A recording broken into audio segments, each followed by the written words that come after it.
Hey everyone, I'm Jillian. My mom invented APPLIPOPS and I'm here to give you a bit more of a comprehensive tutorial in how they work. A little bit slowed down maybe.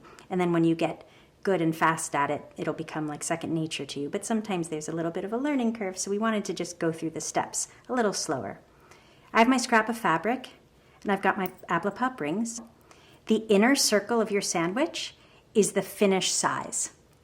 So got my 1 inch, my 1.5 inch companion, and here I go, and I'm making my fabric sandwich. Now the first question we've been getting is, how do you know which way to make your fabric sandwich? We've got a flat side of your APPLIPOPS and a beveled side. And honestly, it's all about experimenting, whatever works for your thickness of your cotton that you're using. So let me try. Flat to flat is generally going to give you the tightest hold. And now for me, this is a little tight. So my cotton is a little too thick to be used that way. So I flip it, a bevel to flat, and let's see. Yep, it's totally snug. It's not going anywhere, and I'm happy with that fit. Here's a little tip. We don't want it flush to flush. We want the inner ring to sit a hair below the outer ring. That's going to eliminate any thick edge on your finished circle. Here I go. That's what it looks like, and I'm going to cut my seam allowance. And the smaller the finished circle you're doing, the scanter seam allowance you want. Now I'm just going to go about 1/4 inch around, fast, fast, fast. It does not need to be perfect, as you can see. And now I'm going to hit it with my starch. Undiluted, concentrated starch is going to give you, it's just going to make your life so easy. It'll work with a Best Press or a Niagara, but oh boy, you're going to wish you had this on hand. Or you can even make your own. On our website, we have a recipe for my mom's homemade starch that works just great, in case you can't find or don't have the undiluted on hand. And now what I'm doing is the most important part of this whole thing. I'm coaxing the seam allowance toward the center of my fabric sandwich with my fingers and my nail, making sure to keep that outer perimeter laying flat. We do not want any pleating or folding around that edge. If there's a pleat around this outer edge, I'm going to end up with a pointy circle. So I'm going around, and again, the more you do this, the faster you get at it. Boom, boom, boom. I move the starch out of my way. And now that's doing what I want, because that starch is telling my fabric to behave. Now I'm going to come around with a hot iron. And the stainless will get hot, so you have to be a bit careful. I'm just going around and hitting the perimeter, making sure. And I'm even using the iron to push that fabric toward the center where I want it. I'm kind of guiding it with my iron all the way around, and now straight down.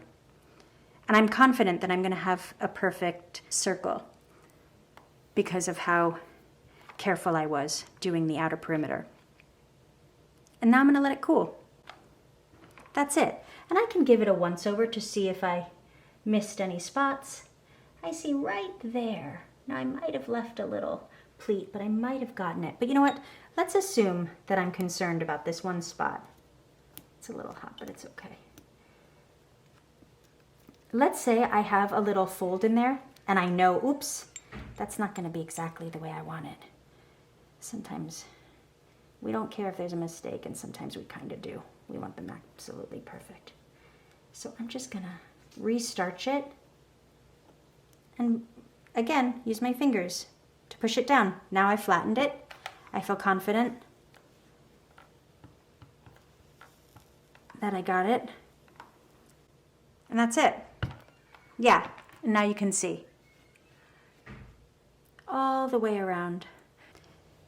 I'm gonna pop it out. Back side first, always. Take out the inner ring. And then I lay it down on my work surface and I give it a little press just to reshape. If I've made it wonky on the press out, I give it one boom. I flip it over. I give it another boom. And we're done. Some people have popped out their circle to have, it looks like a little thickness of a dime, I guess, a little bit. What you're gonna do after you pop out is you put it on your workspace, or my mom actually likes to do it in the air, and it's this motion. You're rolling back the seam allowance just to flatten it. You give it a quick flatten wherever you have an edge, and then you hit it with your iron on the back side, flip it to the front, boom, done, perfect circle. Now I want to show you a little trick that a customer shared with me that I thought was so brilliant. And it's a way to use your APPLIPOP rings with an extremely thin cotton, which I wasn't sure we could do that. Now I'm making my fabric sandwich. I'm going flat to flat. I'm going to cut my seam allowance really quickly.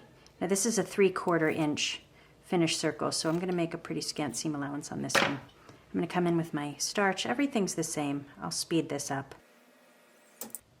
Now I'm going to do my finger motion. Now here's the thing. I've got a pretty thin cotton in there, and I can feel that the ring isn't quite as snug as when I use a thicker cotton. So what I'm going to do is I'm going to grab something like a stiletto. I'm using the back of my paintbrush. I'm going to hold one side of it while I work that seam allowance down. All I'm doing is anchoring it so it doesn't pop up. So when I'm working on one side, I'm holding it down with the other. Okay, I'm using my nail. Now I'm going to come in with the iron. And while I'm ironing, I'm going to anchor it down as well. That way, the weight of the iron doesn't pop up that inside ring. And I'm going to use it exactly the same way.